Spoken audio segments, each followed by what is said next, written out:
আসসালামু আলাইকুম। চলেন আজ ট্যাংরা মাছের রেসিপি দেখে আসি।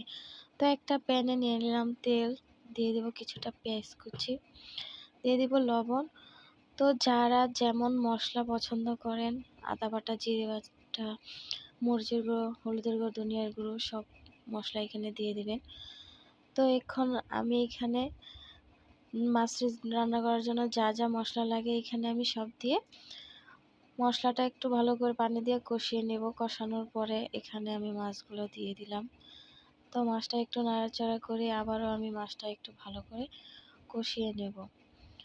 তো কেউ যদি এখানে কোনো সবজি বা তরকারি দিতে চান তো দিতে পারেন। আমি একটা টমেটো দিয়ে দিলাম।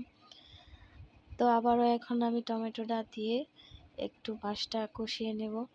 কষানোর পরে দিয়ে দেব কয়েকটা কাঁচামরিচ। তো দিয়ে দিলাম কয়েকটা ধনিয়া পাতা কুচি। তো আমার তরকারিটা প্রায় শেষের দিক দিয়ে দেখতে পাচ্ছেন কি সুন্দর একটা কালার এসেছে। সবাই ভালো থাকবেন, সুস্থ থাকবেন। আল্লাহ হাফেজ।